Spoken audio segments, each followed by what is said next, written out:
first and foremost, a very, very thank you to you for leading this session on, high level leadership. This is always a topic which is always close to our heart, because when you talk about such an ambitious movement, it's like driving the CleanTech decade together. I think it really shows that we're not only talking about something which is short term or medium term, we're actually looking at a real long term perspective of the sector. And I think the kind of leadership which you have been able to successfully, get them on board, it's really great. And I think this is a session which we had during our previous virtual expo also. So this also shows that, there is a long way to go when it comes to all the leaders, who have joined us from the many multiple disruptive technology industries, whether it's a FinTech or it's the artificial intelligence or the blockchain, but we are actually, bringing tomorrows of the world today, and that's where we see that it's a session which is not only futuristic, it also something which is so important to a country like India. So Thomas, over to you. And I just, on behalf of Team REI, let me welcome everyone. And I'm sure, the next 60 minutes is going to be extremely crucial, and we'll get richer after the 60-minute session. Thomas, over to you, and please drive it for us. Thank you very much. So thank you so much, dear Rajneesh. Let me share my screen. I hope that you can see the screen. Yes, right now. Yes. So, as we always say in our club, together we are stronger. And since I think 6 or 7 years, we are cooperating with Renewable Energy India Expo and with Informa Markets on bringing the leaders together. And today we have the opportunity to bring the leaders together online. Yes, so today we have the session, High Leadership Session, where we bring leaders of different CleanTech sectors, but also disruptive technologies. And tomorrow we bring financial and energy storage sector together. So maybe we can still wait a few minutes for additional speakers to come, then I will make an introduction.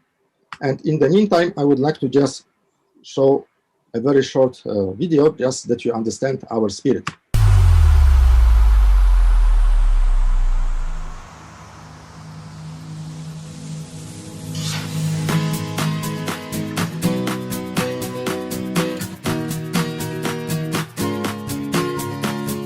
CleanTech and Business Club leaders gathered in Dubai with the leaders of financial and investor communities, but also political decision makers to explore opportunities related to exponential growth of solar, battery storage, electric vehicles, hydrogen, smart energy, and other clean technologies.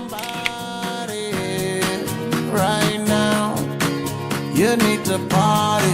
Make yourself rise up and walk away from things that's keeping you down. Yeah, you need to party till the sun rise up. Another day for you to change things around.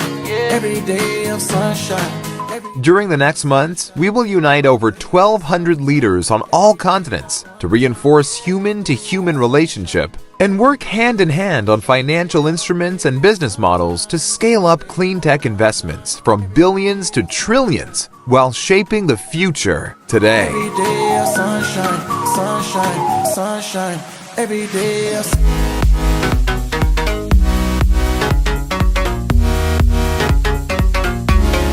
every day of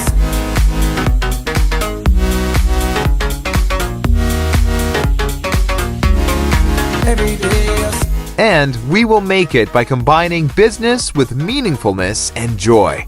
Thumbs up for solar. every day of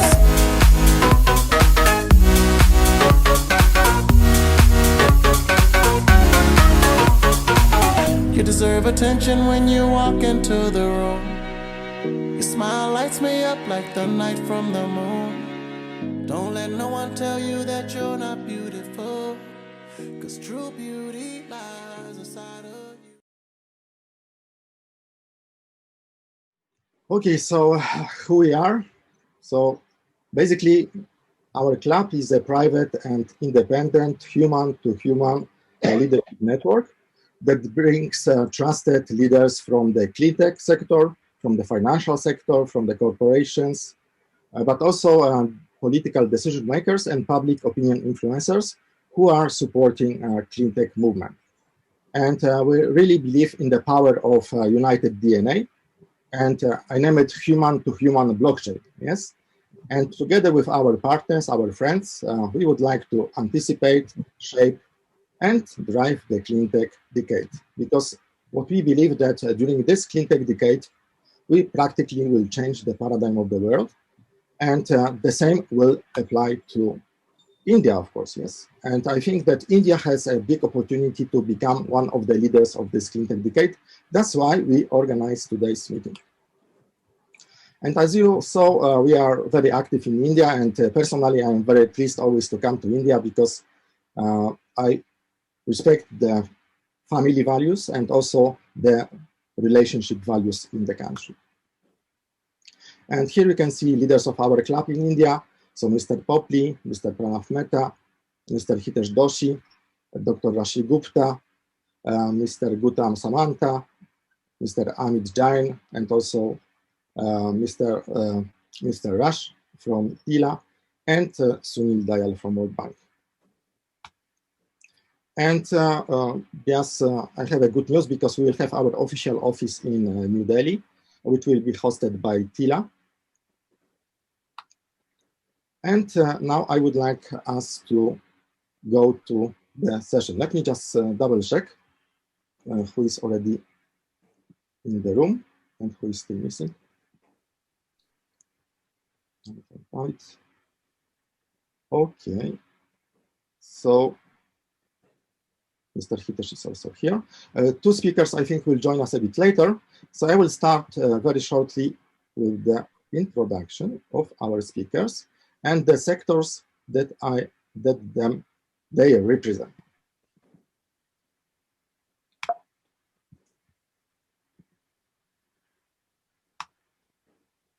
So I would like to welcome Mr. Popli, who is advisor to International Solar Alliance and former CMD of Indian Renewable Energy Development Agency. And in our club is a honorary co-chair for India. Mr. Pranav Mehta, he will not join us today, but because he's in the United States, but he's one of the longest friends here in India, and we are always working hand in hand together. And today he's represented, and also the organization, National Solar Energy Federation of India, is represented by Mr. Subramanian Kulipka, basically by Subu, yes? Then I would like to welcome Dr. Hitesh Doshi, chairman of Waaree Group. And I'm really pleased that, Mr. Hitesh is our co-chair for Asia and also chair for India, as he owns the biggest solar manufacturing company in India, now also active in other aspects, not only manufacturing, but also in EPC, in the projects, entering now to energy storage business, also working in the financial sector for implementation of solar. So I'm really pleased, and also he's a big networker on the global level. I would like to welcome also Mr. Prashant Banerjee, Executive Director of SIAM, which is Society of Indian Automotive Manufacturers. And I'm especially pleased that together with us, we have today representatives of the automobile sector, yes, because the transformation of the world, of course, cannot happen without working together with energy sector and with the transportation sector. We have a lot of common topics. Tomorrow we will discuss the topics of energy storage, and energy storage also is driven by, was driven and will help energy sector thanks to the transportation, the storage in transportation. I would like to welcome Raj Kapoor, founder and CEO of India Blockchain Alliance, and he's a mentor of startups, and he's very active in all the blockchain and fintech space. And I'm very happy because I believe that this whole transformation will happen not only thanks to the existing business models, financial models, but also thanks to the new business models and financial models. And I really, I'm looking forward to working together with the fintech and blockchain guys. And let me welcome also Mr. Jami Hossein. So we met last year at our e-convention. Mr. Jami Hossein is the person in wind in the country, and not only in the country, but he's also very active on the international level. So I would say that he's one of the most recognized leaders in the wind sector worldwide. I would like to also welcome Mr. Gauvar Kumar Kedia, who is the chairman of Indian Biogas Association, and Mr. Reji Kumar Pillai from India Smart Grid Forum, and also chairman at Global Smart Energy Federation. Yes. So I believe that the whole transformation will happen thanks to building the smart system, not only for the energy, but also for transportation. And I would like to welcome Mr. Monish Ahuja, who is the chairman of Confederation of Biomass Energy Industry of India. And also Debbie Prasad Dash, also our friend, who is executive director at India Energy Storage Alliance.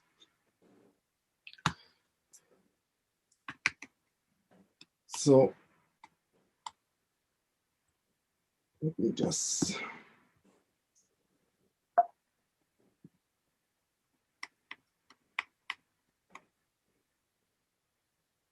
So I would like to give now the floor. So just from the CleanTech Business Club perspective, we are very proud because we checked actually online on Google. So this is the first ever in history worldwide meeting of leaders of CleanTech organizations from all the sectors, and also bringing disruptive sectors. So actually with today's meeting, we are building the history of the future history, I would say. And I would like to thank you once again, Waaree, Rush, for giving your platform to make this historical event happen. So I would like to now give a floor first to Mr. Popli, our honorary co-chairman of this event, and later to Mr. Hitesh, just to tell you from Indian perspective why we organized this event today. So welcome, Mr. Popli. Thank you, Mr. Thomas. It's a great to be here once again. And I would first like to welcome all the participants and all the leaders.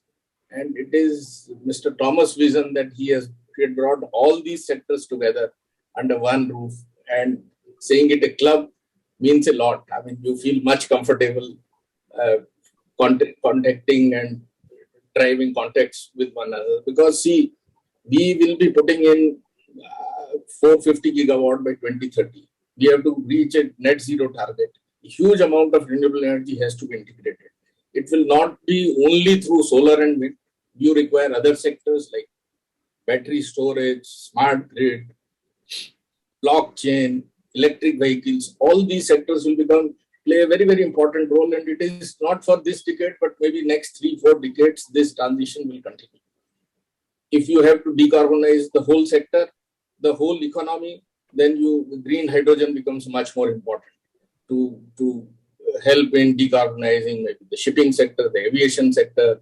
If you have to decarbonize the fertilizer sector, the steel sector, these new technologies will become important. We will need experts from hydrogen, nanotechnology, IT, robotics.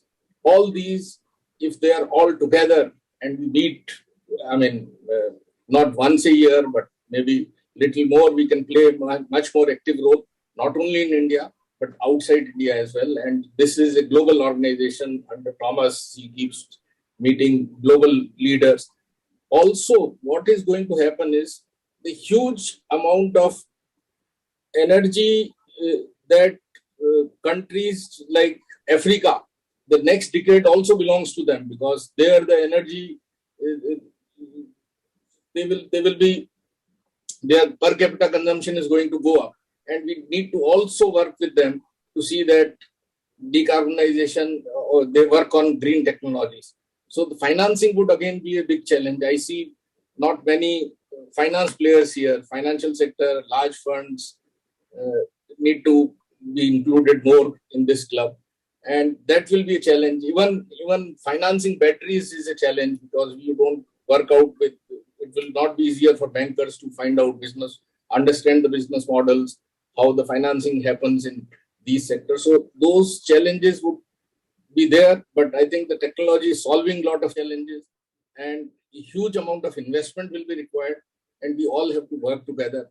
And platforms like this definitely will help the economy, will help the countries to move towards final goal of net zero emissions by maybe 2050 or 2060. Some countries have already accepted the target. Some countries will take longer time because they feel thermal will still remain there.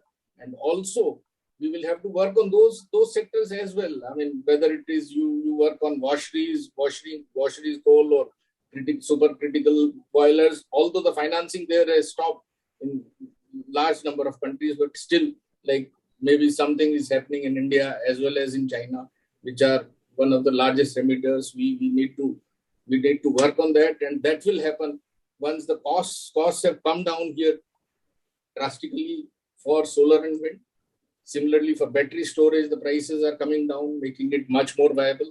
Similarly, the green hydrogen prices are likely to come down. The electrolyzer cost will come down as more and more investments happen in this sector. And I think it will be much easier and smoother to move towards a greener economy, wherein you will reach that net zero target, which is the final goal globally. And we are all here. I think we have all experts here. We would like to hear them one after the other. And I stop here because everybody knows this very well. And I will not like to take more time. You have a sectoral experts here. We would like to hear from them. Thank you. Thank you, Mr. Thomas. And I think we should be meeting more often, sectorally as well as all together. Thank you.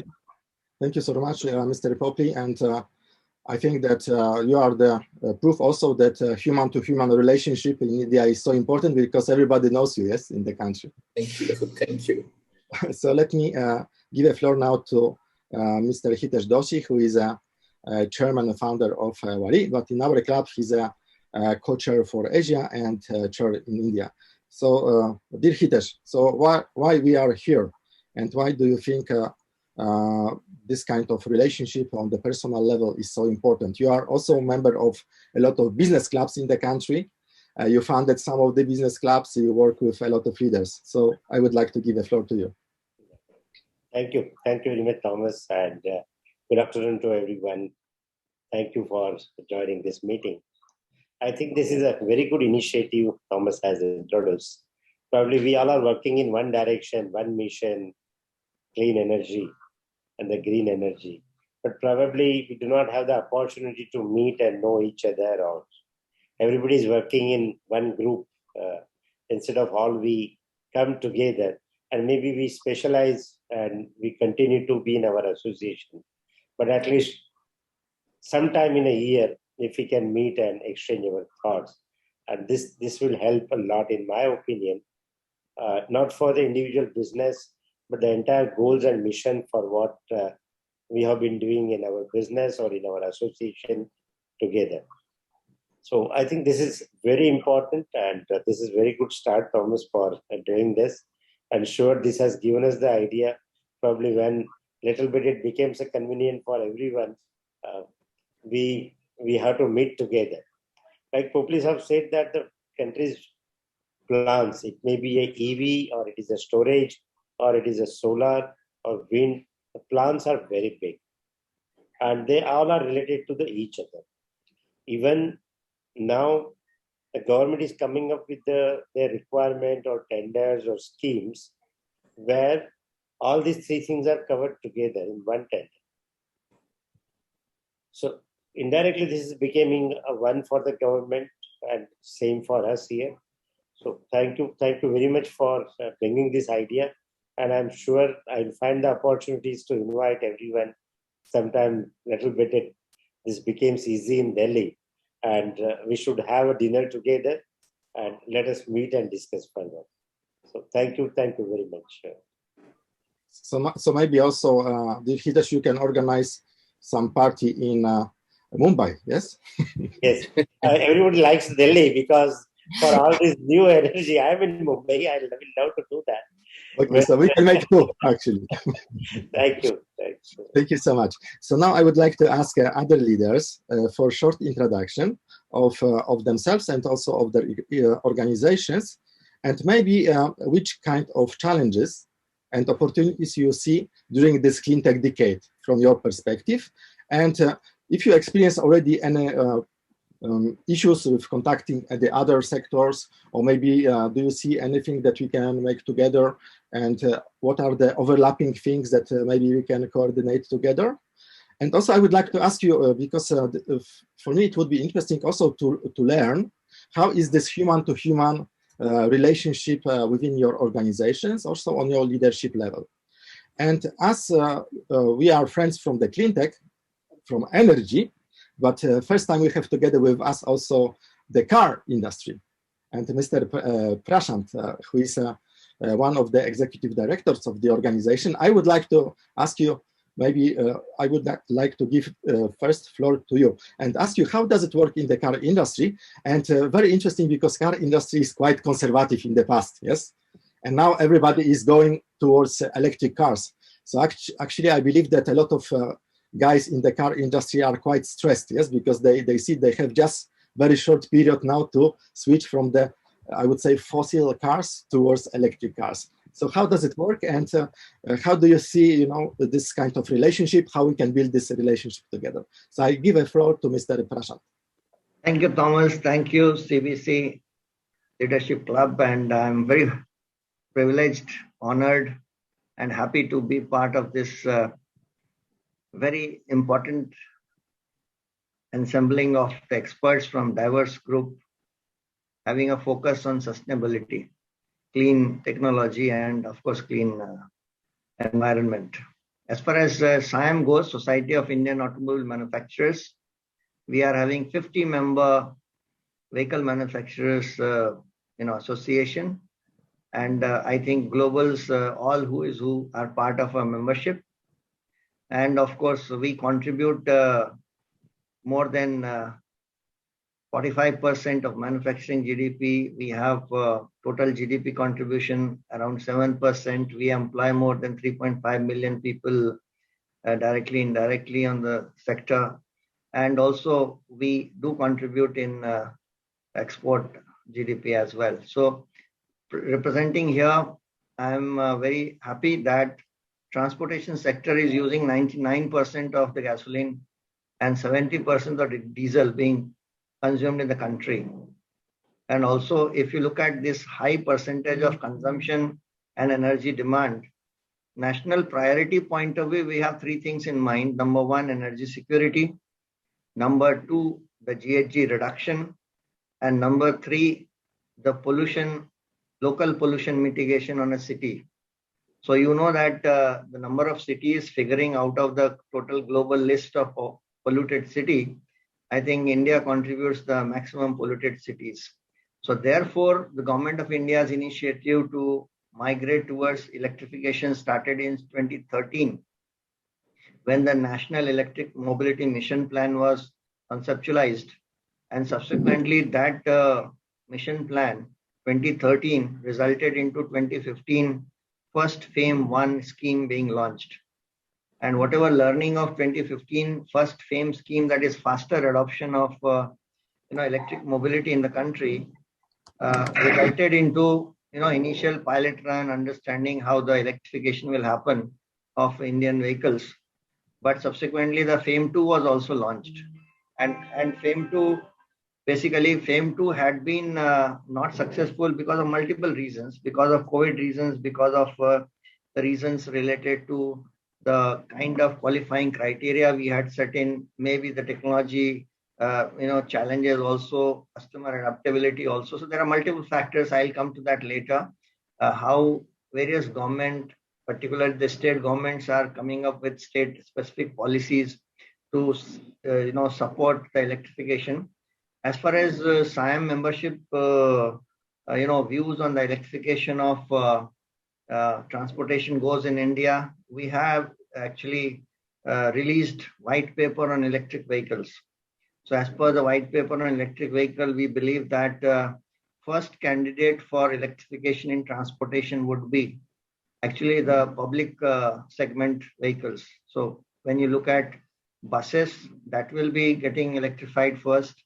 When you look at three-wheeler, which are essentially commercial, they will get electrified first.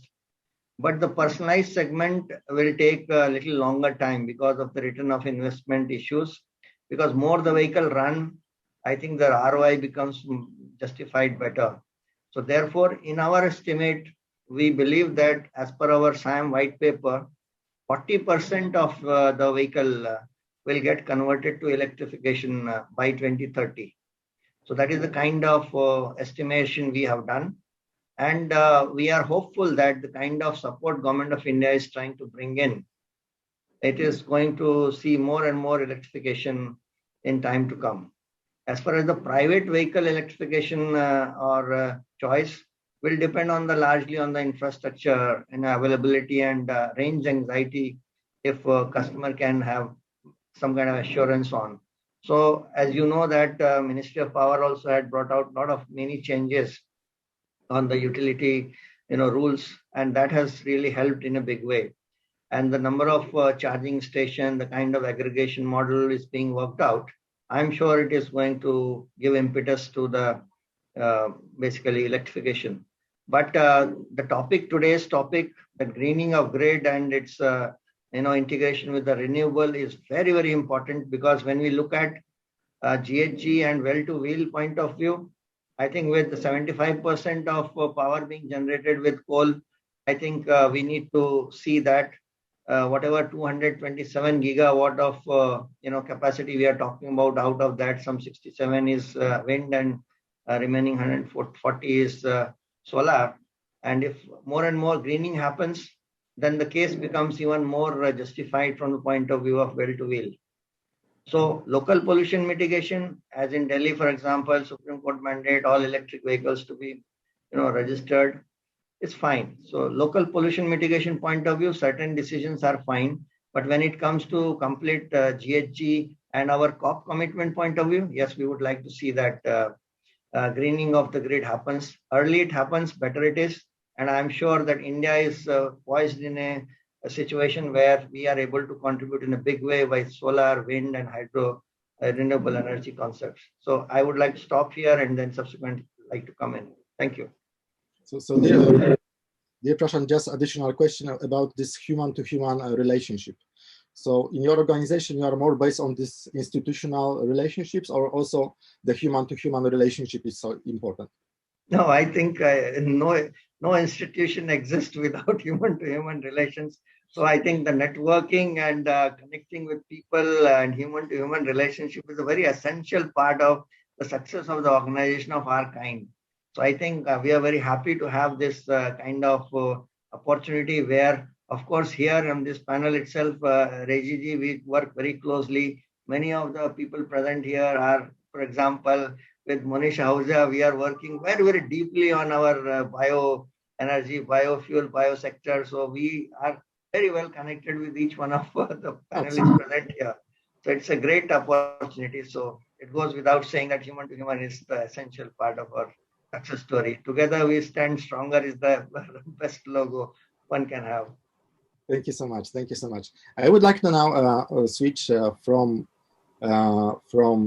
electrical vehicles to wind energy sector. Yes, so wind, it was historically the first big renewable energy sector that came to the market together with big hydro. And actually, wind helped to revolutionize renewables at the beginning. Yes. And I would like to ask you, Jami, because you are active in the World Organization, Wind Association, you are active in other global organizations. I would like to ask you, so which kind of, how do you see the wind sector during this CleanTech decade? And what will be the part of wind in the energy mix in the country? And also, how do you see, this human-to-human relationship, and how we can cooperate together? Yeah, thank you, Thomas. First of all, for inviting me to this very eminent group of people, the club, that you say. And I thank you and thank everybody here. Also, Mr. Qatar, for inviting me here. As you said, the wind energy, has been one of the first technologies, which has been there. So I will talk about that. You see, in the very beginning, the takeoff of renewable energy, the beginning of the renewable energy started with wind energy, not only in India, but in every other country. And today we have something like 750 or 770 gigawatt of wind power installed all over the world. And we did come out with a report sometime in 2014, where we looked at the overall situation that will happen by 2050. And we called this report was a WWEA, World Wind Energy Association report, which we call the shape of grid or the shape of things to come by 2050. We did our own analysis, and we also looked at the secondary data from IEA, from other organizations, IRENA and other organizations. And based on that, we figured out that on a sort of a moderate scenario also, we should have by 2050 something like 9 terawatt of wind power, which is a very huge capacity, in fact, because today we have only 750 gigawatt, which is less than 1 terawatt. So if you look at that, that is the scenario which should be possible, because the way things are happening, particularly with the global warming and the concern it is going up, the CO2 emissions, I will briefly talk about global warming. Of course, all of you know. There is an index which is called the AGGI, which is the combined thing of all the greenhouse gas index. And it has changed from 1990 till today in 30 years from 1 to 1.47. So there has been a 47% increase in the concentration of all the AGG, all the greenhouse gases in the atmosphere. And for it to reach 1, it had taken 240 years. And from 1 to 47%, it just took 30 years. So we can figure out that what it will be in the next decades. So over the next 30 years, if you look at next 30 years, it will be almost like 2050. If we are not doing much to curtail the emissions, we will have something like 2 as the index, which is almost doubling from the 1990. And this translates into, global warming. It translates into temperature. We may have 3 degrees centigrade rise in temperature, which is very huge. And already there is something like 1.5 to 2 degrees centigrade rise, which is almost taken place in many parts of the world. So this is going to drive renewable energy and, of course, also wind energy. And the fact that you got all these people together here is the step in the right direction, because all these the renewable energy has expanded so much that it is no more one technology like solar or wind only. There are so many other parts to it. And so that's why you need to connect with different sectors, and they are all interconnected. For example, the wind is connected with, it can do the hydrogen, and it can also do, desalination. So as we expand our wind generation, we go into the grid, we increase the capacity within the grid, but also we look at many other areas where we can have a higher penetration. Now, coming to wind energy, the role it is going to play, we see that offshore is going to is taking off in a big way. So offshore is becoming big. It is not only becoming big in Europe, but it is also becoming big in slowly taking off in Asia. So in China, in Taiwan, in Korea, they are setting up offshore wind farms. There are also floating offshore wind farms, the large ones. And coming to onshore wind turbines, the size of the wind turbines is going to change. And there has been a growing trend that the turbines are going to increase in size. So today in India, we have something like 2.5 to 3 megawatt wind turbines which are set up on 130-meter tower with 132 or 135-meter rotor diameter. But because land is a constraint, and land is a serious constraint to renewable energy, we need land for every other thing. So we have to see how we optimize land. And to optimize land, we will have to scale up the size of individual devices, so whether it is wind or something else. So on less land, we must generate more power, because particularly wind turbine, these are also geographically spread out. So I think the future will see larger turbines, very large turbines also, maybe up to 10 megawatt. And this is essential for us to meet the target that we are talking about, 450 gigawatt in India of renewable energy, of which wind will be a major component. Because solar also takes land, and beyond a point, you cannot have solar indefinitely. It takes a lot of land and covers the land area completely. So we have to find alternatives. So India will go into offshore, and the policies have been worked out by the government of India. And this is then going to be rolled out sooner or later in forms of tenders and things like that. On the onshore front, we would go in for larger wind turbines. That is the way forward. And that is one thing. Coming to the policy side, all the wind farms and the solar projects that are coming up in India, they are all under the SECI tenders today. What we call the SECI tenders. These are basically auctions from the government for very large capacity. So a single auction is about 1,000 megawatts or 1 gigawatt, and individual bids are around 200 megawatt. 50 megawatt is the minimum you can bid. To build such large projects, 200 megawatt, 250 megawatt, you have to bring in a lot of elements, and an important aspect of that again is land, and then the electricity grid, the connectivity, and all these things. For larger projects, it takes longer time to do this. So that's why we have today something like 96 gigawatt of renewable energy installed, out of which some 39 gigawatt is wind, and another 55 or 56 gigawatt is under construction, under implementation. And if we have to reach the initial target, which was set up by the government of 175 gigawatt by 2022, it seems a little difficult that we will achieve it in 2022. We may achieve it in 2024 or something like that. But then again, if you have to go for 450 gigawatt by, it was mentioned by the Honorable Minister that it should be by 2026, then we have to do something about this framework in which the installations happen.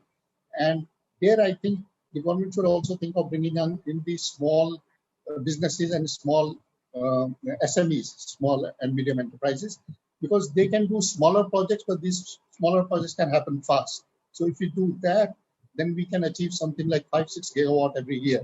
So that will be quite significant change. So this is something, a sort of a recommendation from me to the government and to the other stakeholders also, that we should try to include MSMEs into the whole gamut of things. So I think I'll stop here. I'll try to cover as many possible things as well here. Okay, thank you so much, Dijani. And just before giving the floor to the next speaker, let me welcome Mr. Sohinder Gill, who is a global CEO at Hero Electric, and also is an official spokesperson at Society of Manufacturers of Electrical Vehicles. And I would like to really thank him for joining us, because he's calling from Canada, and it's 5 a.m. So just let's give thank you for waking up so early, just for our call. So Mr. Sohinder, and now we'll ask maybe 2 other speakers, and then I will give a floor to you. Yes, so we are actually discussing now about different points of view of different organizations, about challenges and opportunities, and also how the human-to-human relationship is important in their organizations. So maybe I will give a floor now to Subbu from NSEFI.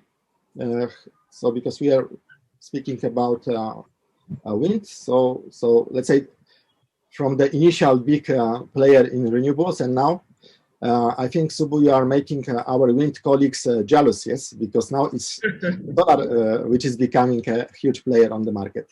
Yes, and just I didn't mention it at the beginning, but I started actually CleanTech adventure almost 18 years ago in the European Solar Industry Association. So that's why I always have in my heart really cooperation with all the organizations, because I spent 4 years working from 2004 for clean energy at the European level. So Subbu, thank you so much, and big regards to Mr. Pranav Mehta when you will speak with him. So Subbu, so I know that in NSEFI this human-to-human relationship is very important. Yes, and now you are very busy working on the policy work. So if you can tell us, yes, and how do you see also cooperation with our other colleagues happen in the country? Oh, Thomas, thank you first of all very much for having me here. And it's not very often we talk to our counterparts or our like-minded associations. Although I don't want to rain on your parade, but many times than you can imagine, we meet with like-minded neutral industry bodies and sort of form an informal group and discuss about India's renewable sector. ABG is here, he will vouch for it. Colonel Ahuja is here, he will vouch for it. Last week, our chair, DGs went and spoke at Siam event. They'll also vouch for it. So we are always, open with open hands. We welcome, associations which are actually working on ground to advocate policy at the interest of the country. And I'm very happy that today you have not only included the renewable energy sector, but you also included the electric vehicles, the automobiles, the blockchain. And this says something very strong, or rather a strong message is conveyed that the future is interlinked. There is nothing that can be viewed in isolation. There is nothing that can exist in its own space without interacting with others. Just like the human-to-human interaction that you're mentioning.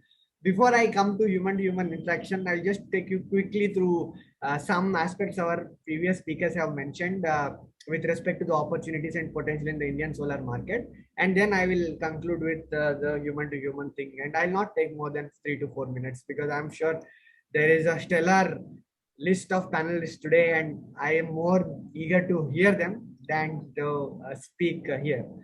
See, India, without any doubt, is a land of opportunities. And as India's largest and oldest and the premier umbrella solar organization, we really pride ourselves in saying that India's success story when it comes to renewables, especially solar, is something that can be taken as inspiration across the world. Popli Saab has mentioned in the beginning of his remarks about how Africa is the new HubSpot and how other countries should learn from Indian learnings. And we very much relate to that. We have a very, very robust and comprehensive international cooperation, and we want our counterparts to learn from us, not only what to do, but also what not to do. When it comes to the way India's proliferation for solar happened, it doesn't need any mentioning. We have increased our capacity 10 times in 8 years. From world's 42nd largest country in terms of installed capacity, we are now 5th largest country in terms of installed capacity in a span of 8 years. We are now 4th largest market for 4th largest country in terms of wind capacity, in terms of RE capacity. We were world's 3rd largest market for solar. Thanks to COVID, we have been pushed down to number 7. Vietnam, Italy, Germany have taken our spots. But we are very much confident that by the end of this year and next year, early next year, we'll bounce back to being number 3. But India still remains the most attractive hub spot for our investments. We are clocking somewhere around $25 to $30 billion of our investments, and out of them, 60% are only coming via or coming to solar.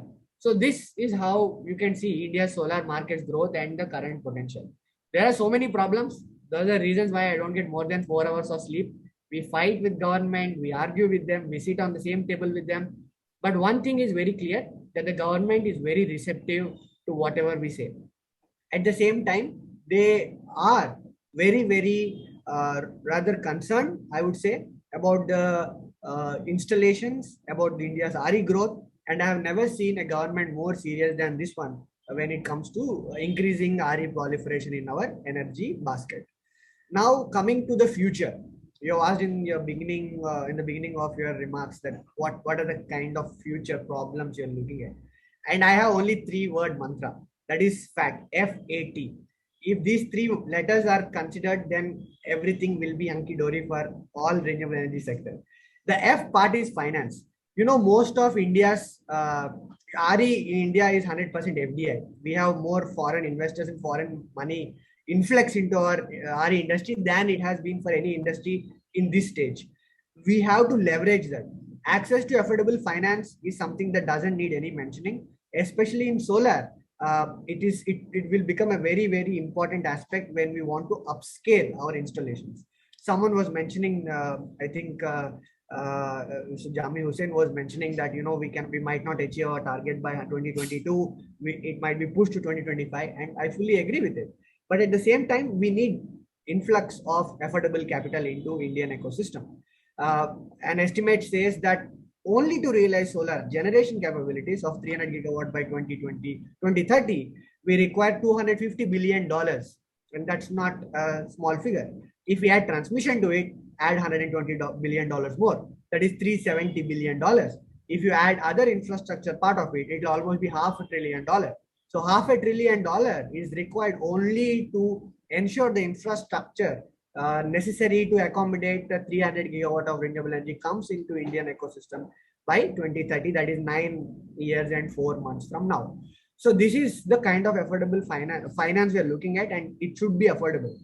It is without any doubt, unlike our other counterparts in the top 10 countries, we are the only country which has more than 90% of its installations coming from the utility scale and rooftop.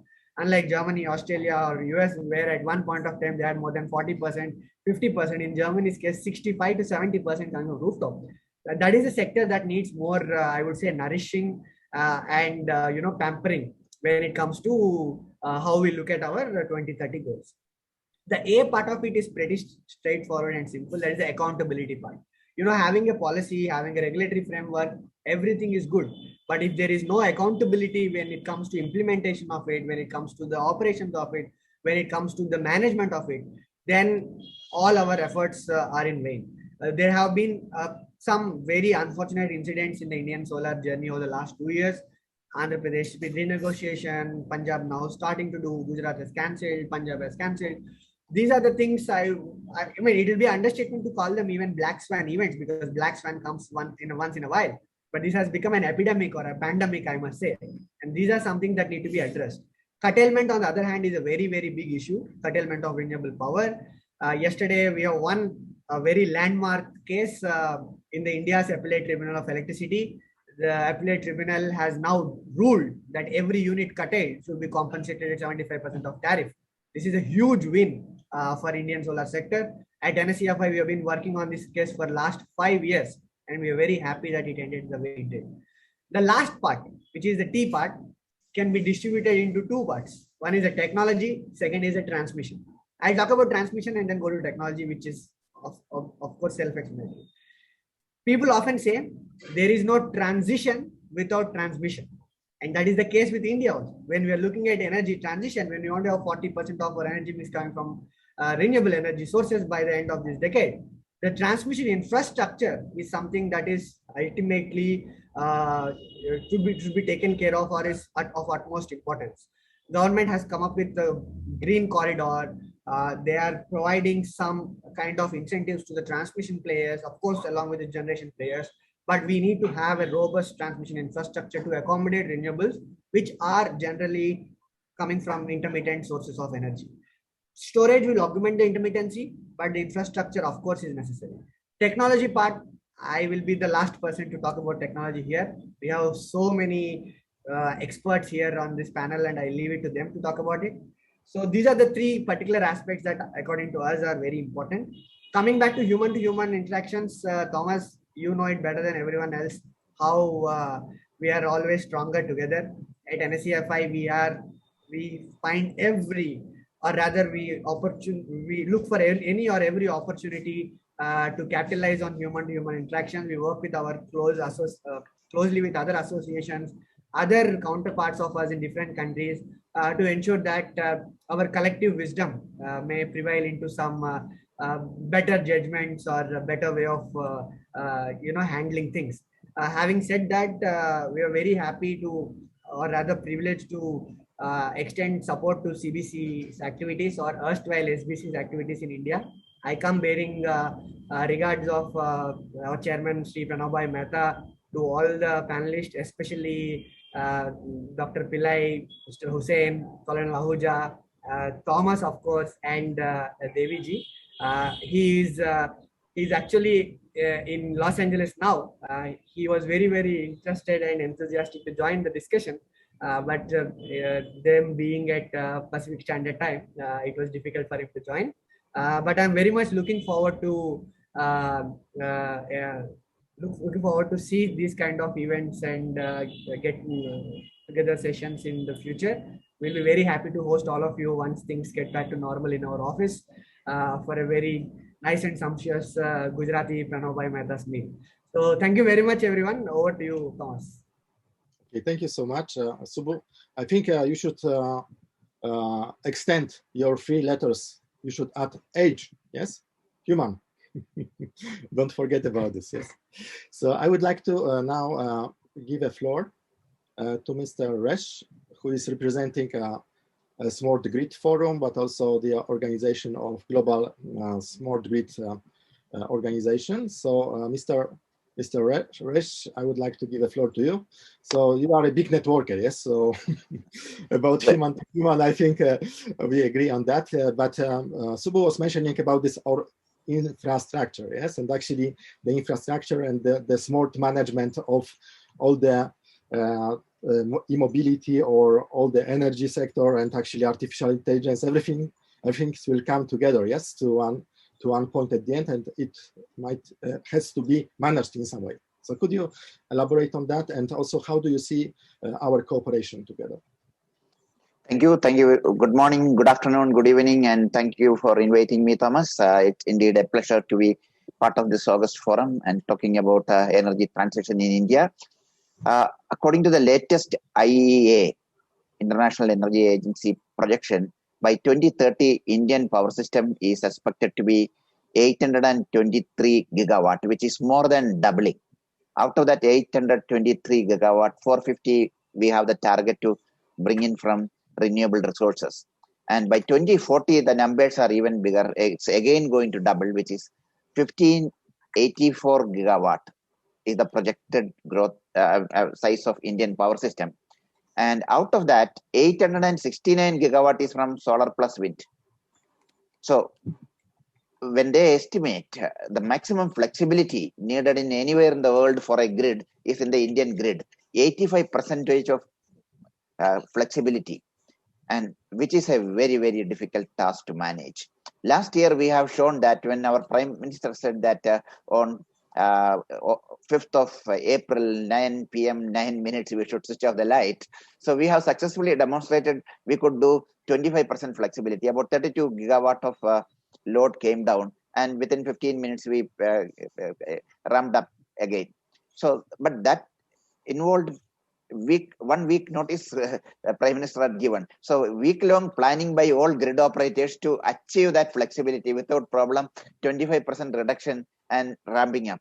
But when you look at 2030, 2040 flexibility need, it's going to be much more. It's an hourly, daily need, and the grid need to be redesigned. Presently, India Smart Grid Forum, we, along with other global experts, we are working on a paper which will talk about how we can achieve this flexibility of 85%. And there are some very revolutionary ideas and concepts which we are this will be published in November actually at our distribution utility meet. And more work need to be done actually in the distribution grid, which ideally, traditionally was not designed for two-way power flow. Our present grid, which is the 20th century concept of electricity flows in one direction, and which is no longer valid. So today in the distribution grid, at least there is two-way flow of electricity. That architecture need to be changed. New technologies, new systems need to be there. Otherwise, this level of renewable energy, we will not be able to integrate onto the Indian power system. So we are already out of time, so I wouldn't get into what are this about 12, 14 different concepts and ideas and technologies we will be discussing in detail about this redesigned grid architecture of the future. So wait for our paper in November. So I look forward to working closely with this club, which your CleanTech Business Club, and your activities. Will be happy to contribute and participate. Thank you. I stop here. Thank you so much. And now let's give a floor to Canada. So once again, big thanks, yes, that you made it. And we had already Mr. Prashant, who was representing the car manufacturers organization. He was mentioning us about all this transformation which is happening within the organization related to the electric cars coming to the market. And you are representing the organization actually of the actual electrical vehicles, yes, manufacturers. And you are CEO, global CEO of Hero Electric. So I would like to ask you from your perspective, how do you see, because you see we cannot build the cars and to sell the cars when we don't build the infrastructure, yes? We cannot build the infrastructure with fossil fuel, because we should supply this with renewable energies, yes, to be 100% clean, let's say, in the whole value, in the whole transformation of the country. So I would like to ask you how because at Hero also you have your other sectorial divisions. So I would like to ask you, how do you imagine the cooperation, and what is the importance of human-to-human relationship within your organization? Thank you. I have been in this Hero for 14 years and also head of association for 12 years. So I've seen this, the way we have passed through in electric vehicles, from almost zero policy support to a full policy support, like Subbu is saying, very proactive government support in the last 1 or 2 years. And that is leading to increased interest in investments, as well as in a sort of an exponential growth, which we are sitting on in the electric vehicles. But within electric vehicles, today we are a very small pie, all put together in the country today, including two-wheelers, three-wheelers, cars and buses. There are less than 1.5 million vehicles. And every year we are adding only 200,000 or maybe 300,000 vehicles only. And cars are not there still. And cars are supposed to be the real consumer of electricity here. Today, what is proliferating is two-wheelers, which is also the government's idea, because they think that two-wheeler is easy to do, and India is a country of two-wheelers. Three-wheelers called e-rickshaws, they are themselves, like without any much of support also, they are making a business sense. So a lot of people are buying individually three-wheelers and trying to make some business out of it, trying to get some income out of it. So you would find a lot of proliferation of even contraptions which are not really good on the road, but they are working well from point to point, last mile connectivity, and making it electrified. On the buses front, it is a government agenda. So they are time and again trying to do many ways and means of motivating, incentivizing, or pushing state governments, state transport unions, undertakings to convert to electric. But there is a lot of lack of finance there. Most of the STUs are sort of bankrupt, and it is very difficult for them to have this type of upfront cost of electrification of their fleets and also run it profitably. Last to the cars, which will surely happen and which has started happening on a premium end, because that is where the infra support is not so much required. Today, one needs a car which has a confidence of an intercity drive.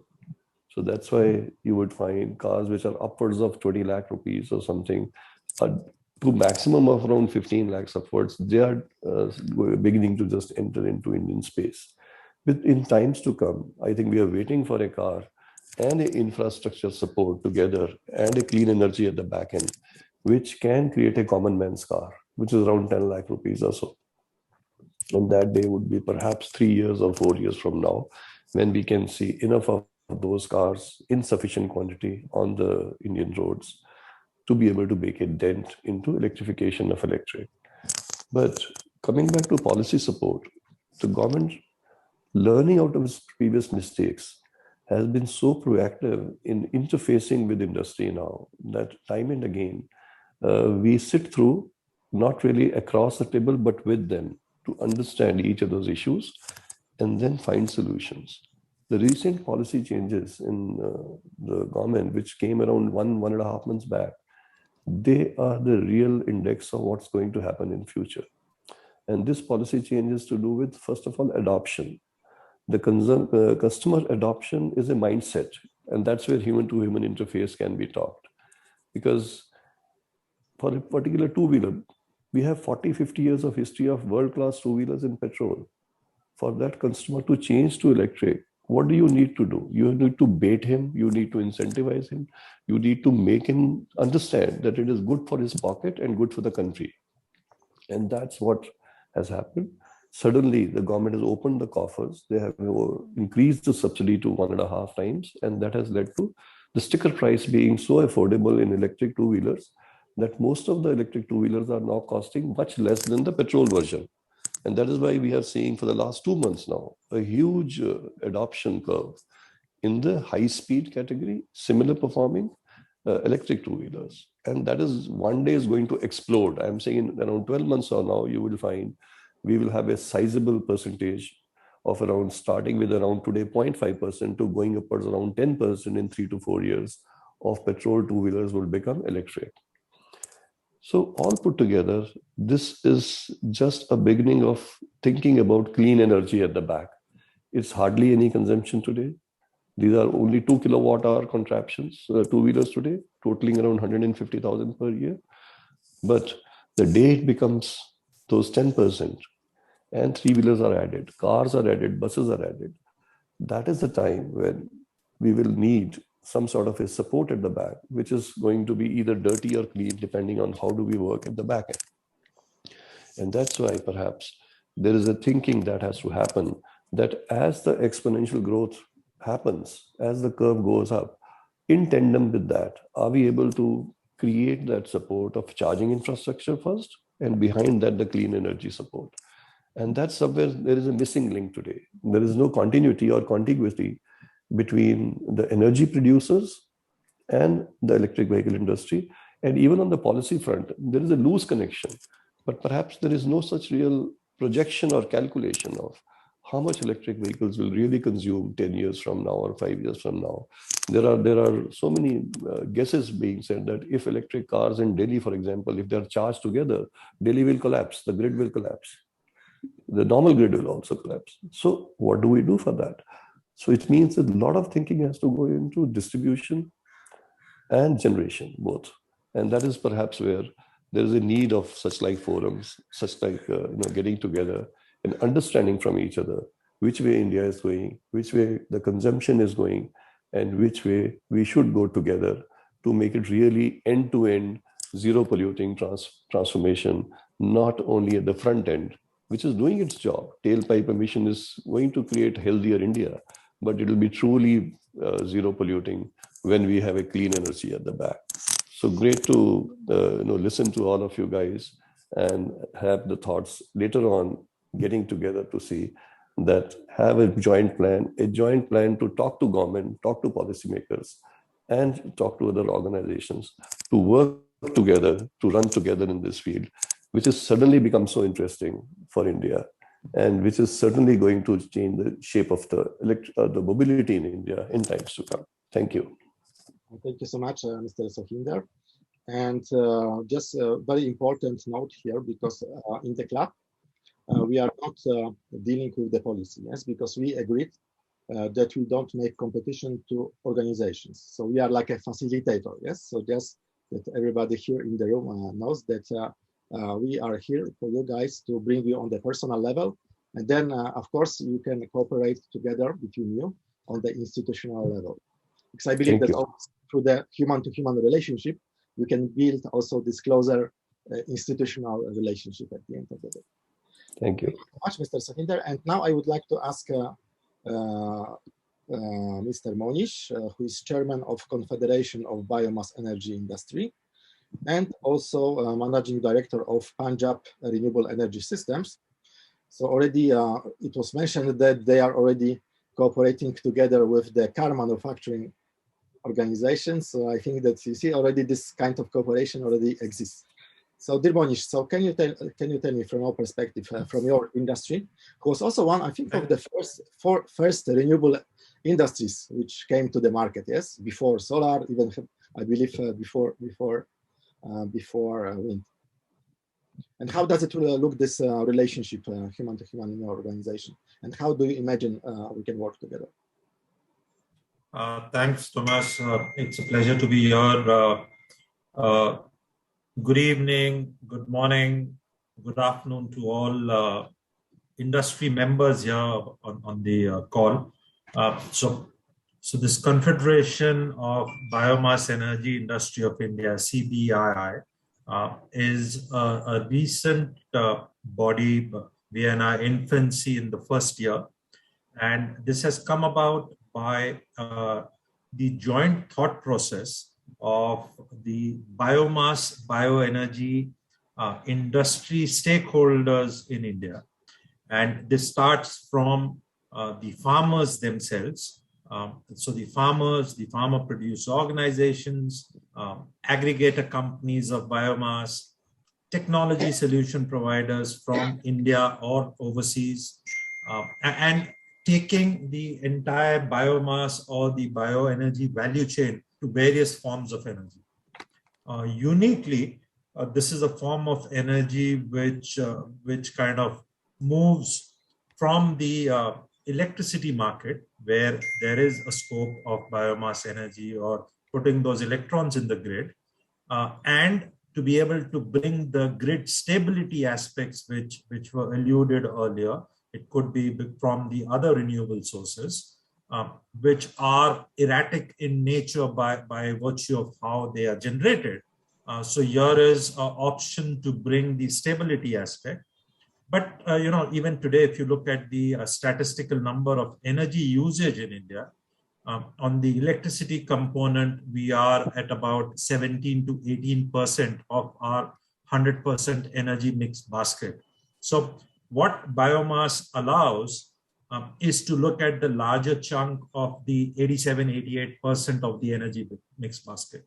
And that's where our engagements with SAM, our engagements with hybrid solutions of energy, it could be solar biomass hybrid, biomass wind hybrids, and also ultimately when you're looking at electricity as battery charging, as you're looking at electric vehicle solutions, I think the entire paradigm requirement is about clean energy. And while we can say that, yes, electric scooter, electric bus, green hydrogen, all of it is clean, where's the certification of that electron being clean? And I think in a country like India, we are predominantly, and we have to admit it, that we are a coal-based electricity generating economy. And for us to catch up for the shift with the energy costs is going to be very difficult. So the first space is to recognize the problem statement, and I think that's half the battle won. So what can we do to decarbonize our country, decarbonize our economy? And I think if we focus on a couple of percentages towards the 88% energy mix, we might be able to achieve more than what we are attempting to achieve in the 18% energy basket. So here is biomass or bioenergy, which allows various other types of biofuel to come into the play. And the government has got sensitized to that. We have the Satat scheme for the compressed biogas alternative from biomass, wherein we are looking at the replacement of CNG with compressed biogas or bio-CNG. We are looking at this compressed biogas being injected into the gas grid. It is also now a viable substitution for LPG.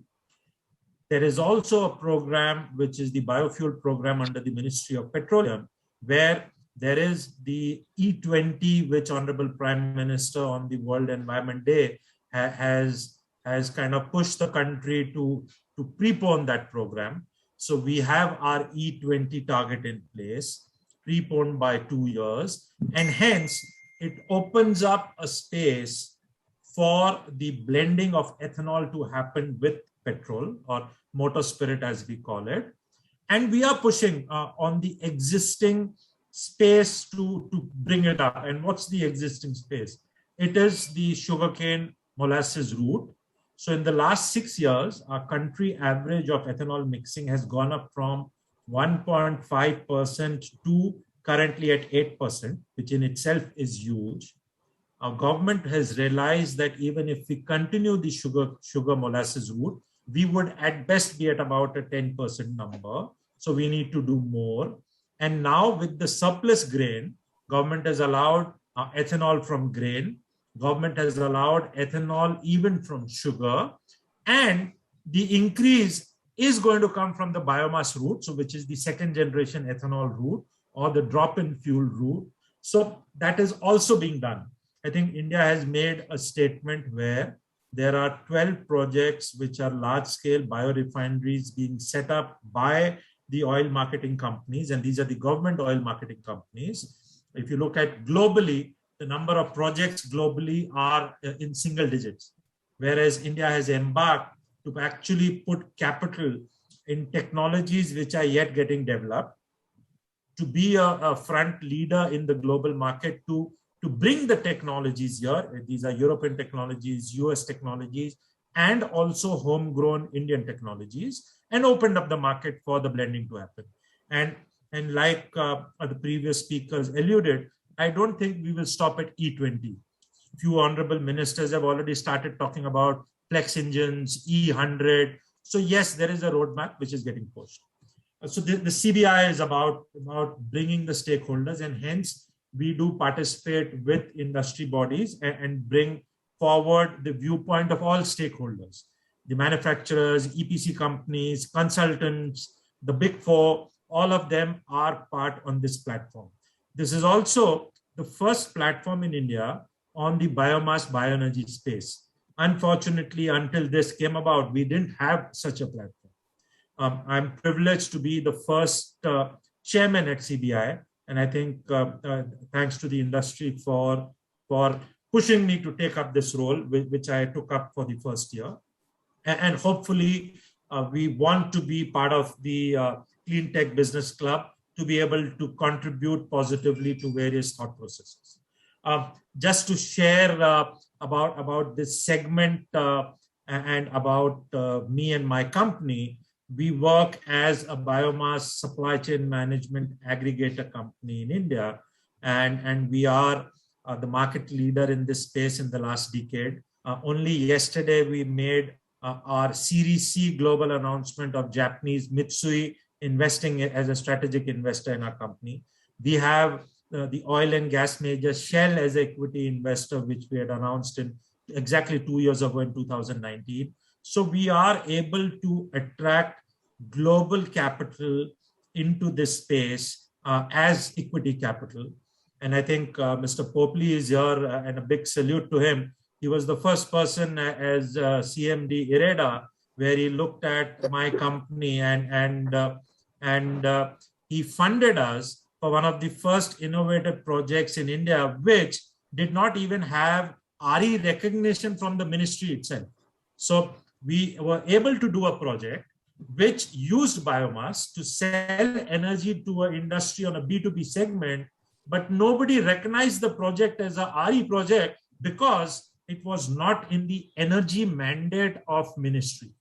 So the ministry is called as Ministry of New and Renewable Energy, but unless that energy was an electron as electricity, there was no mandate.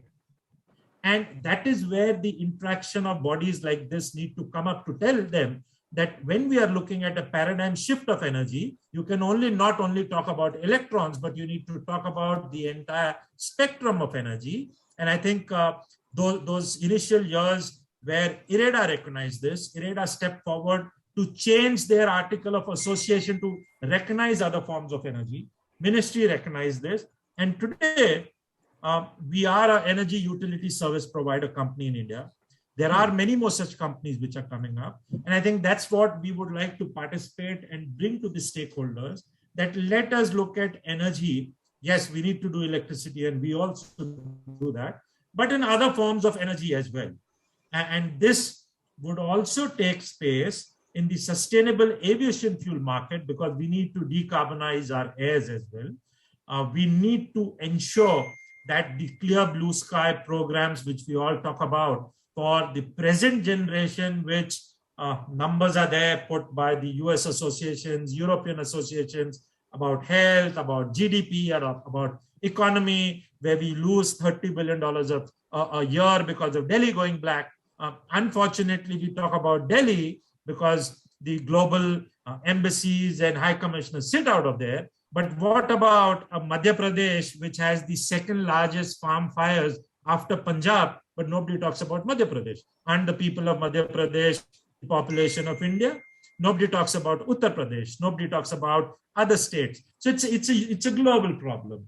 And hence we need to look at it as a global solution to recognize and bring biomass and bioenergy to the equal footing that has been received by a national solar mission, by a national wind mission. And only recently, couple of months back, there is a public announcement of a national biomass mission by Ministry of Power. So the announcement has been made, but the contours of the scheme are yet to be written, and committees are now getting formed to write those. So I think this is where associations like the CleanTech Business CEOs Forum should participate to elude about what this new national biomass mission should look like, and take it ahead. So these are my initial thoughts and comments. Thanks so much for inviting me. A pleasure to be here. So thank you so much, Ramon, for attending, and thanks, Mr. Popli, for financing him at the beginning. So I chased him and persuaded him for a couple of years, 3-4 years. Finally, he had to relent. I would like to now give a floor to Gaurav from Indian Biogas Association, and afterwards we will give a floor to Debbie, and then we will make a final question to Raj Kapoor from Blockchain Alliance, who was listening and also will give us some thoughts how to introduce blockchain in our different industries. So Gaurav, thank you so much for waiting, and give you the floor. Thanks a lot. Thanks for inviting me, and it's a pleasure to meet all the eminent speakers over here. I think it's one of the rare chances where you see so many stalwarts together. So I'm happy to share my views, especially from Indian Biogas Association side. So I would like to be short. I think we don't have much time anyways, but I would like to be concrete because I think much have already been spoken by other speakers. And always when we talk about any project, we put it under 3 different verticals. That is the technical vertical, financial, and social vertical. So in fact, the human to human, what you're talking is quite interesting. So this comes in under social vertical for us. And all the time we say, especially in a country like India, it's a relationship-driven society. You know, even though you have all the system in place, then also it's a relationship which really works. So when you talk about the whole supply chain in India especially, believe me, you can have all the contracts in place, you can have all this intricacies in place, but ultimately what really works is this human touch, the human to human interaction, you can call it. So this social engineering in a positive manner is something which we really emphasized. Otherwise, a lot of projects have failed in the past, especially when you, let's say you did a contract for some X amount of money for the raw material, but as soon as the seller sees that you're making money out of it, or you're really, or at least he has got this perception that you're, minting money out of his raw material. So the social dynamic changes. So this needs to be thought beforehand, not afterwards. Not only that, especially if you talk about the projects like biogas, there are a lot of nuisance that can be created afterwards, or so-called. So you need to be prepared beforehand. So that's why whenever we talk about any project, or when we take the feasibility study, we try to make sure that technicalities are in place. And I think in today's scenario, if you don't have the technology in your country or something, we can get the suitable technology. Again, I would like to underline or emphasize this word suitable, because every country has got its own ecosystem, especially in a country like India. Of course, we need to keep quality in check. We need to do a lot of other homework, but ultimately, job creation is something which is very important. You need to train people. You need to have the right mind frame. You really need to have the right ecosystem. But again, the state of the art technology is not something which India needs all the time. That's why whenever we talk about the project, we try to emphasize that a proper feasibility, again, the technical feasibility, financial and the social feasibility, this have to be done so that we can really cherish the success together.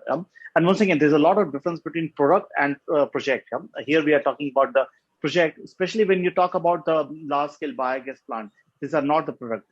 These all are the projects. So that is something which is very important when you compare with, let's say, solar photovoltaic. Of course, ultimately that will also be a project, but here over there we can still talk about some standardized product, which we are trying now in the biogas field as well, to be exact. So very soon we are coming up with some standards which can be really enforced in India so that we have something to compare. And I'm also happy to hear, by the way, this blockchain thing you're talking, because our association, we are very much into blockchain, and I would like to really hear, in fact, I look forward because this tokenization is something which you can do. And especially this peer-to-peer thing, this is something is very exciting for us personally. And that is something where we are heading for. In fact, we have got one app called Biogas app at Google Play Store. Now we are launching the upgraded version in I think by 15th of August in India. And further on, we are also integrating a lot of things in that based on the blockchain. So you need to have all this nodes in place. So that is something we are looking forward for. But now coming back to the original scenario as far as the biogas is concerned. So when you talk about the supply chain, the whole raw material, so there is one big misconception normally, and that is something I would like to emphasize over here. There's a lot of difference between availability and availability to us. And that's why we always say that, okay, this X amount of biomass might be available in that area, but is it available to you for the right price, within the right time frame, and with the right quality? I think this is where also a big business opportunity lies as far as the aggregators are concerned, as far as a lot of the people are concerned, that they can ensure that, when you talk with any industry, they can really supply the right raw material with all this boundary condition, whatsoever is required by the industry. So that is something, which will be a big thing. And apart from this, again, now coming to the technology part, technology, as I told you at the beginning, is something which I don't think there is any lack of technology. What is lacking is the optimum or optimal technology as per the local scenario, because many times when you talk about rural India or even the rural India, in fact, you can call it, the scenario is different. Maybe the electricity is not available there all the time. So you need to generate the captive power. Maybe some other infrastructure is not existing, like road, etc. So you need to really pay attention to this and all this kind of thing. But India is really, blessed with a lot of agricultural waste, especially when you talk about paddy straw, when you talk about many other agricultural waste as such. At present, we are doing one project with the World Bank as well, in order to really streamline all this supply chain thing in India and try to ensure that the Satat, which we already heard, which is being launched by Ministry of Petroleum and Natural Gas, that it really can see a success. And this is where we are working at present as well.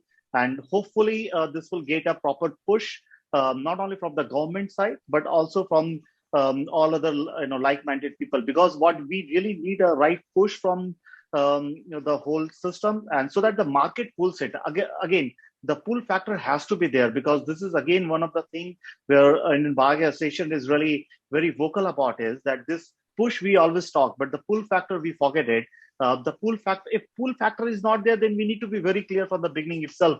This is not a typical business model. This is a subsidy driven business model. Again, technically, perhaps I can't even call that as a business model sometimes, but nevertheless, that is something which we need to be very clear about, the pull factor. Now coming to the whole value chain and connecting the dots, if we really go to the market introduction part, so Satat is something which really ensured at least the CBG part, the gas part of the biogas plant can be taken care. OMCs will buy that, but the manure part is still missing.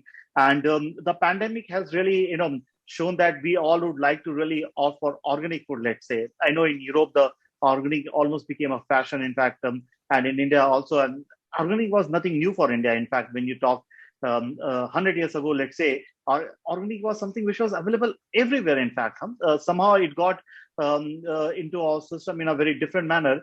But nevertheless, let's not go into philosophy, because when we go into philosophy, many times we say that the renewable is called as non-conventional.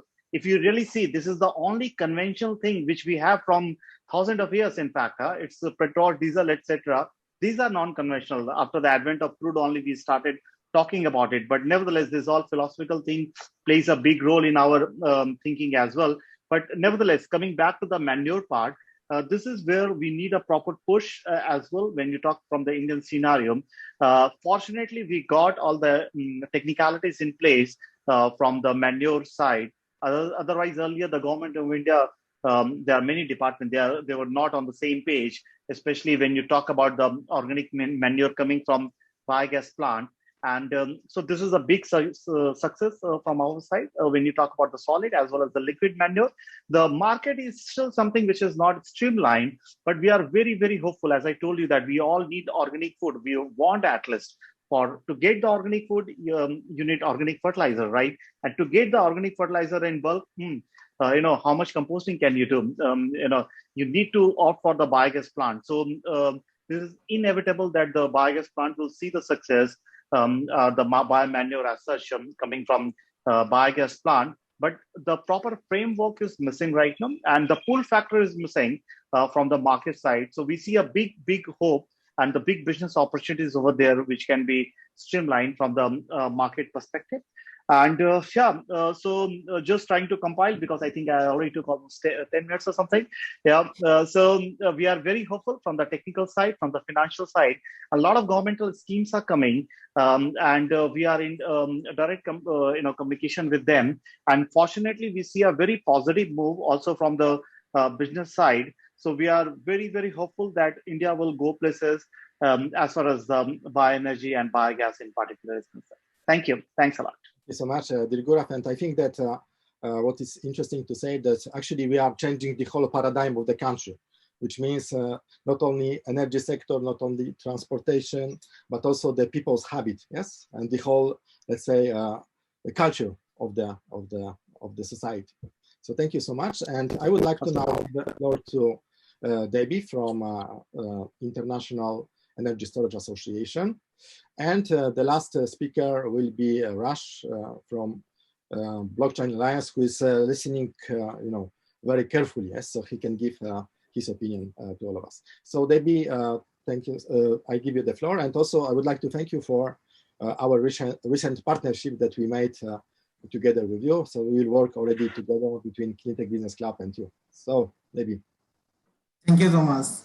And so it's the India Energy Storage Alliance. So we have international ambition through World Energy Storage Day, but focusing on Indian market, actually we've grown only through the human-to-human connect.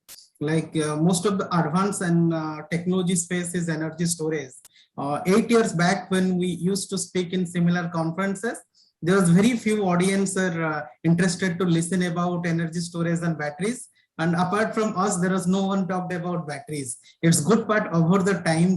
Everyone is talking about battery and energy storage, electric mobility, and green hydrogen as becoming the talking point in most of the events. And how it's this human-to-human connect step up the market. Like in last 7 years, we have not only worked on the market creation, like driving the adoption of energy storage, but also worked on the research and development side. Now in next 10 years, we expect few unicorns will come up in the energy storage, BMS, energy management system. The reason is that we are also working with different universities, different research labs for the new advanced technology development. And the government bodies like DST and DISR, they're working on the same. And apart from the research and market development, there is major part is the supply chain and manufacturing. So recently under the PLI program, which is government is came up after 30 years for the auto components and 20 years for the solar industry, that came up within 8 years for the advanced energy storage. It only came up through the support of the industry. Because when we started this association, now it is more than 150, all the members are univocal unidirectional intention to the government. It may be state government, it may be central government. Everyone want to be incentivized all technology as a technology neutral platform. In this process, there are different companies had different views, but as an association, everyone came up to the similar points and similar thought process that helped actually to accelerating this industry. Not only in India, because India may not have some of the raw materials. India, because giving the example of the across the globe, most of the gigafactories are in China or Europe, which is new building up. But they don't have also too much raw materials. Raw materials are in the Argentina, Bolivia, Chile. But the cooperation made in this way, like some countries may have the rich raw material, some countries may have the manufacturing ecosystem, some countries may have the adoption. So India should be part of this ecosystem, which ISA worked for last 8 years. And we know raw material may not be in India, but the chemical processing can happen in India. And in the manufacturing ecosystem, if maybe big companies can enter into the large scale gigafactories, but small companies can go for the component manufacturing. So we know how these companies can leverage this ecosystem. And in the application side, as energy storage is a Swiss knife. It is not only for India, for across the globe. From electricity, from the grid stability, from the renewable applications, from electric mobility, from behind the meter applications or power electronics, everywhere it is required. So we tried to, as part of ISA, we collaborated with most of the country alliances from China, Germany, US, Europe, Canada, Australia, Korea, and we tried to take the technology, what has already happened there. Giving example of our collaboration with Israel and the FinTech, which we assisted them on the technology due diligence and the partnership developed, in the Indian Oil now investing more than 300 crores in that. Yesterday, we did a roundtable with Canada. There was 8 companies from Canada on the green hydrogen and e-mobility and energy storage space, including the recycling they are planning for India. So as an advanced technology space, we are not working on the current state, also working on the future, which is on the recycling side, on the standard side, on the safety side, and the second life of batteries. Because if you will not address this concern at this point of time, it may be a bottleneck after 5 years. So what we did in 2013, and that made the result now, we are doing the similar activities at current stage, which will actually give the result after 5 years. And it is possible through the support of all the other associations and industry players. Yes, it takes time from 5 to 150 members. Everyone need to understand the ecosystem, how it develops. But when they understand as a system or as a collaboration, it is better to grow than they comes to the platform. We thank to all other partners who are there here, like including SIAM, NSEFI, ISGF and others. We collaborated many times. Like we created joint papers, we created joint task force, we worked on different auto applications. So that made, and that is the way to go ahead. Otherwise, there will be different, just giving example, like if different people tie a rope from different sides, it will not move in any direction. If everyone put a rope in one direction, then it will go faster and the speed will increase. Similar way, thanks to all the stalwarts who have mentioned about the Indian CleanTech industry, which includes both energy and mobility, and with their support and with the industry support, definitely will grow. It's not only India, also for the across the globe, it happens. And we are just giving that example, we have initiated a initiative called World Energy Storage Day 5 years back. There is only 5 countries who are supporting that. Last year, first time Australia supported as a host country. This year, we are getting 10 countries, including Prime Minister Office from India, who want to host this World Energy Storage Day. So in long run, it will be a movement started from India, similar to Earth Day on 22nd September, which is a global movement. So human to human touch and collaboration is the only way for any clean tech industry to grow, and creating a business for the, because business should not be the first step. It is the ultimate step. First, you create a market, create appropriate policy, give a chance to play. It may be one company, it may be other company. They will get business at the end. Thanks, Thomas, for your support. Thank you so much. And as at the beginning, let's say the biggest issue was storage. Now we are coming with better storage solutions, but I think that the next huge driver will be also new financial models and also blockchain. Yes. So I would like to give a floor to Rush, and thank you, Rush. I know that you are actually, normally you should leave before, yes, but I asked you especially to be the last speaker because you could listen from other industries and then to propose solutions for all of us.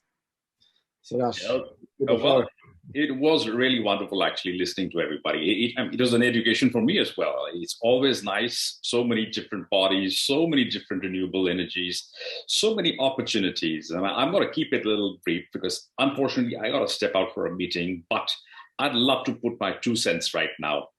We can have different meetings as we go. There are so many of these. You know, when I've been in blockchain now for 11 years now, almost 11 years. I went for the Bitcoin, that's the speculation part, but I stayed back for blockchain, and that's the revolution. So a lot of us confuse. I teach in a lot of colleges and universities, and this is the first thing which comes up. And one of the things I keep talking about is renewable energy, because I'm working on several projects myself. Unfortunately, not many in India. I've been working in the space for some time, yes, and I believe that there's a macro level where blockchain can actually make a major impact, and then there's a micro level. I work very closely with governments in Africa, for example. Africa is a very, very positive. I've got a lot of positive response from Africa. I'll just mention some of the things we are doing, and then of course, one of the things which I would like to say, because we have such a lot of bodies, I don't know why we don't have yet a common blockchain where there's a lot of information that can actually be stored and accessible to all bodies instead of all duplicating efforts. There are a lot of duplicated efforts, and I feel blockchain can actually come around. Not just blockchain, blockchain works with other technologies. It works with analytics, artificial intelligence, IoT. So we got a whole bunch of these, but they can all work in tandem. And the same way, all our bodies can work in tandem to have a common blockchain. That's what I would love to have at some point of time. And I've got my ideas on it. I've written a white paper on that, for that matter as well. A couple of things which I see is a lot of immediate things which blockchain can do is apply from impacting a fantastic supply chain. I would say, of course, cost reduction, etc. That's fine. I've done a lot of work in peer-to-peer energy trading. That's where blockchain can play a major impact. We can use, I'm doing an energy cryptocurrency for a couple of people. And that's another very big impact sector, because blockchain is not just an information technology, it's an institutional technology. And that's because it has the power to tokenize. It has the power to create communities.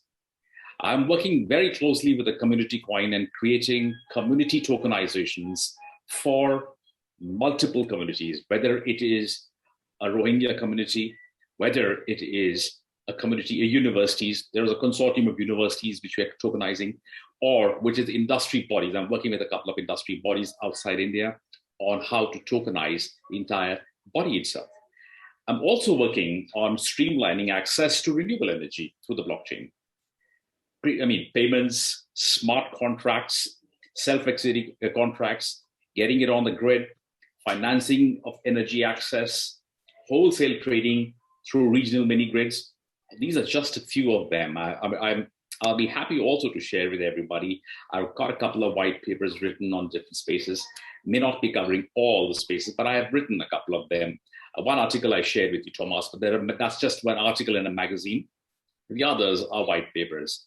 So I believe that blockchain has the power to do a lot in terms of making, not only streamlining things, the principles of blockchain, immutability, decentralization, or at least come in and make actually solutions which can work for the future and real world solutions.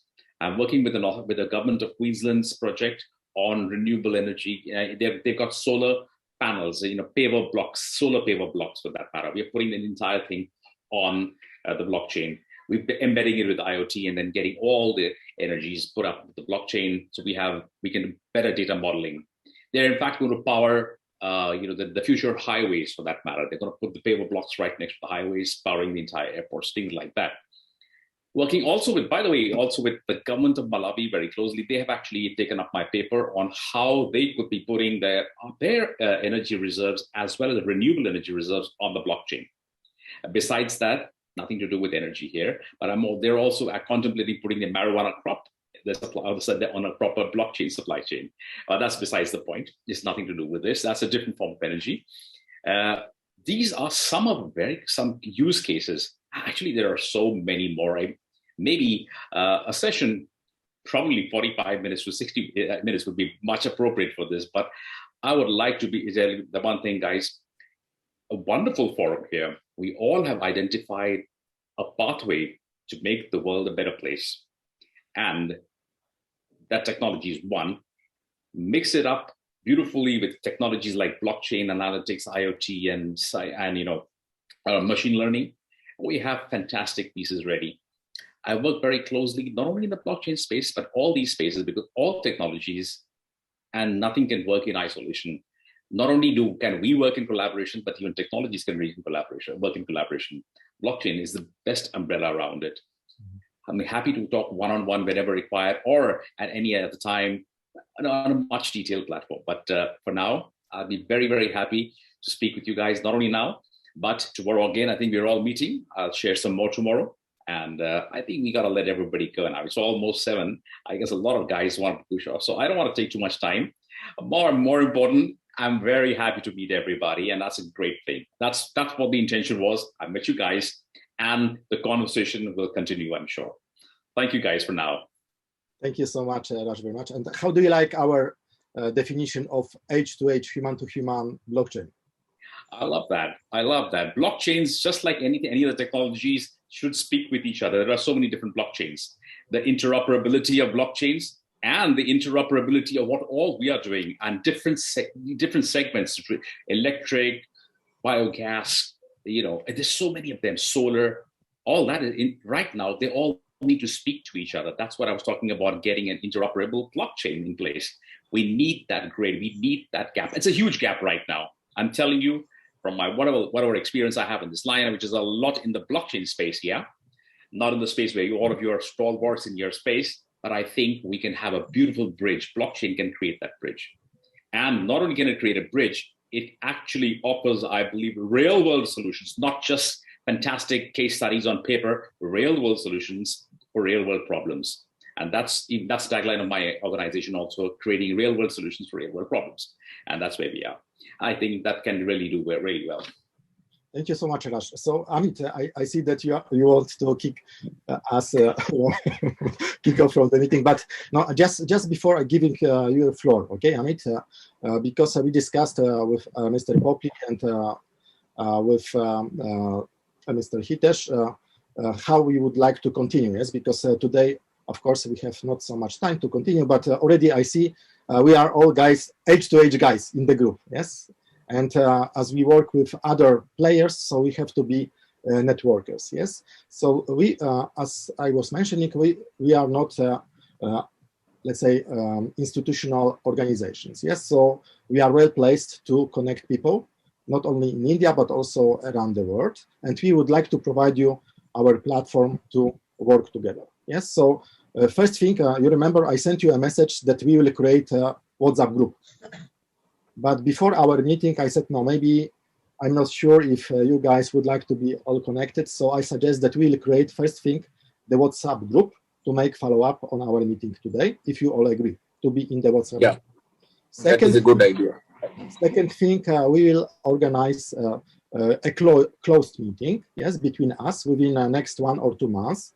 But beforehand, we'll write you minutes from today's meeting with our ideas how to work together, yes, because always I like to work step by step, because when we make too big planning, at the end of the day, we are so overloaded, we have no time to follow up. We will make a brainstorm together with Mr. Popli and Mr. Hitesh from our side, how we would be able, to physically help you in organizing our networking activities. Another thing, in other countries, for example, we are creating like a chairman conclave, and also the conclave for people who are dealing with decision makers, yes? But also we are not like a lobbyist, but we are facilitating. And I believe that it could be great also to create this kind of conclave within our network for India. So do we have still any few minutes just to make, if there is any thoughts from our leaders? Or we are short of time? Well, I'm sorry, I'm dropping off for the moment because I really. So Raj, we meet tomorrow, yes? Because definitely we meet tomorrow. I'm traveling, so that's why I need to take a. I understand you are in. Yeah. Thank you. Thank you, guys, and thank you. Thank you very much. One-on-one, sir, at any point of time. Please feel free. Thomas has got all my details. Anytime, just reach out. Happy to help, not only individually but collaboratively. We can do a lot of stuff. I am happy to be part of the whole thing. Thank you, guys. Thank you very much. Thank you. So do we have any 2 minutes? Just if there is any voice in the room. Okay, so is there any voice in the room? Yeah, Thomas, I just wanted to just add here that so many technologies and so many different areas, or rather sectors also, which connect now in the context of renewable energy. It sort of is a new thing from just the renewable energy, which more like, if you realize it, it is more like convergence of many technologies. Because listening to Mr. Kapoor about blockchain, which he says can act like a bridge, this is an interesting area where we can maybe combine different technologies. And as we see, for example, wind energy can go very well with hydrogen, or can go very well with desalination. So we can expand the markets, or can go very well with the storage. So we can expand the markets by using this, or even transportation. And there is also a talk about this wind ship association. There is a wind ship association where they are working on ships that will drive by wind. So the sails are being done and the blades are being done like that. So that will also decarbonize the shipping industry. So all these things are new things. I feel that we are almost poised at a time where a lot of new things are happening. Thank you so much. Any other voice? So we will make the minutes, and I believe that also you can have some sleep and think about what we are discussing today, and then we will make one table when you can put your thoughts from your own point of view of your organization, how you would imagine that we work together. Okay? Do you agree? Or that is right, Mr. Thomas, I think. But I need first also always support of our chairman, Mr. Popli, and Mr. Hitesh. So, Mr. Hitesh, are you okay also with this plan? Let's see.